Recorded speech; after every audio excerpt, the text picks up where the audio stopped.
Alors comme ça, on veut faire jouir sa partenaire, et c'est tout à ton honneur. Tu as envie d'être un partenaire idéal, donner du plaisir à ta partenaire, à ta femme ou à tes futures conquêtes pour qu'elles aient envie de te revoir. Dans cette vidéo, on va voir les positions qui procurent le plus d'orgasmes aux femmes, selon une étude qui a été faite. On a pris 10 000 personnes. On a montré à ces 10 000 personnes, hommes et femmes, une trentaine de positions. Et la plupart des positions qui sont revenues, concernant les femmes, les positions qui leur donnent le plus de plaisir, on a relevé 3 positions que les femmes affectionnent le plus. Premièrement, la position de l'andromaque. L'homme est sur le dos et la femme est assise sur lui.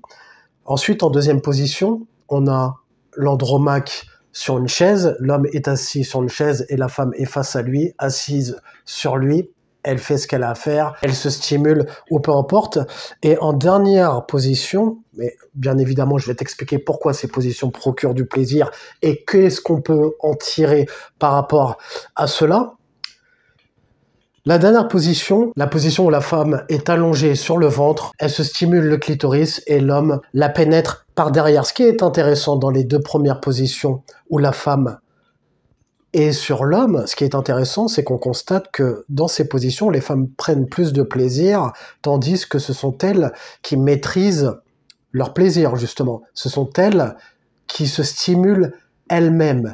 Et ce qu'on remarque lors de ces positions, c'est que c'est pas les mouvements de va-et-vient qui font qu'elles obtiennent plus de plaisir, mais le fait, par exemple, qu'elles ondulent leur corps, qu'elles bougent leurs hanches lors de ces positions. Pour donner du plaisir à une femme, c'est pas comme lorsque vous voyez dans les films porno.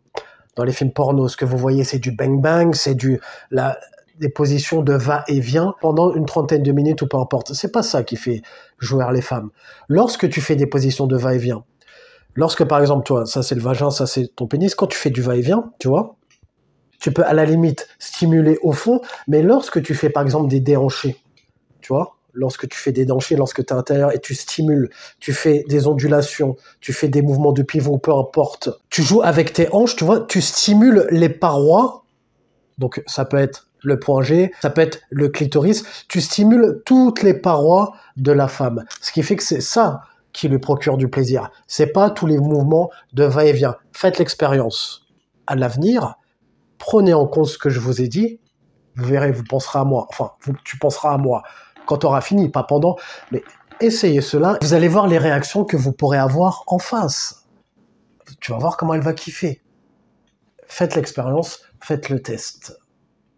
Donc, ce qu'on remarque dans ces positions, c'est que les femmes, ce qui les stimule vraiment, ce ne sont pas seulement les mouvements de va-et-vient, mais les mouvements où elles se stimulent, elles ondulent leur corps. Et pour la dernière position, la position où la femme est allongée sur le ventre et toi par derrière, et elle se stimule le clitoris.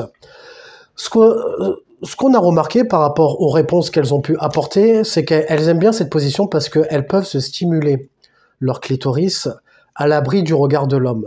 Parce qu'on a remarqué qu'elles étaient gênées au fait qu'elles se stimulaient. Par exemple, si elle le fait en face de toi, elle peut être gênée en se disant, par exemple, qu'est-ce qu'il va penser, que l'homme puisse se dire, par exemple, attends, je te suffis pas, tu as besoin de te stimuler toi-même, en plus de ce que je t'apporte, donc par peur que l'homme le prenne mal ou autre. Donc on a remarqué qu'elles aimaient bien ces positions parce qu'elles pouvaient se faire plaisir pendant l'acte, à l'abri de tous les regards. Pour donner du plaisir à une femme, c'est différent de ce qu'un homme pourrait penser. Un homme pourrait penser qu'il faut la faire crier, il faut la faire jouer, il faut tamponner, il faut y aller fortement comme dans les films érotiques, mais on n'est pas dans les films érotiques, on est dans la vraie vie.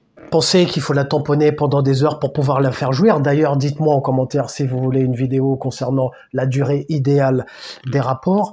Il n'y a pas que cela, il n'y a pas que l'acte, il y a l'environnement, le cadre, la communication, comment c'est fait, l'intensité, parfois la durée peut varier, par exemple on peut mettre un coup vite fait, ce qu'on appelle un quickie, ou alors parfois on peut prendre plus notre temps, ou peu importe. Concernant la durée d'un rapport, la durée idéale, c'est pas ce que l'on pourrait croire. Mais si besoin, je ferai une vidéo là-dessus. Donc il est intéressant de connaître ces positions pour favoriser le fait que ta femme prenne du plaisir, enfin ta femme ou ta partenaire, peu importe, prenne du plaisir ou non. Mais ce que l'on peut remarquer, c'est qu'il n'y a pas que les positions qui procurent des orgasmes aux femmes. On a par exemple la stimulation orale. Exemple, le fait que tu stimules son clitoris. Et à ce qui paraît, selon certains médecins, le clitoris, son utilité, à part donner du plaisir, le clitoris n'a pas d'autre utilité. Donc pourquoi pas le stimuler et ne pas le négliger. Donc ce qui procure du plaisir, la complicité et la satisfaction dans les relations. Et ça, ce sont les réponses qu'elles ont données à l'issue des études. Ce qui procure aussi des orgasmes, le fait de parler, le fait qu'elles parlent et qu'elles disent ce qu'elles aiment et ce qu'elles n'aiment pas. Donc la communication, comme je te disais au début, les tendances à essayer de nouvelles positions, donc le fait de stimuler, de les stimuler de manière différente. Par exemple, si toi tu es en andromaque allongé sur le dos et elle fait ce qu'elle a à faire, peut-être qu'essayer parfois le fait que tu te redresses un petit peu à 90 degrés, ou à 45 degrés, ou peu importe, essayer de nouvelles positions, de nouveaux angles. Et c'est ça qui procure des plaisirs différents. Ce qui leur procure aussi des orgasmes, le fait qu'elles expriment leurs émotions pendant le rapport, le fait qu'elles puissent s'exprimer, se sentir à l'aise avec toi, se lâcher, les baisers langoureux, les stimulations manuelles génitales, donc le fait qu'elles se stimulent elles-mêmes pendant le rapport. Donc ça augmente leur plaisir, donc pas être gêné par rapport à ça.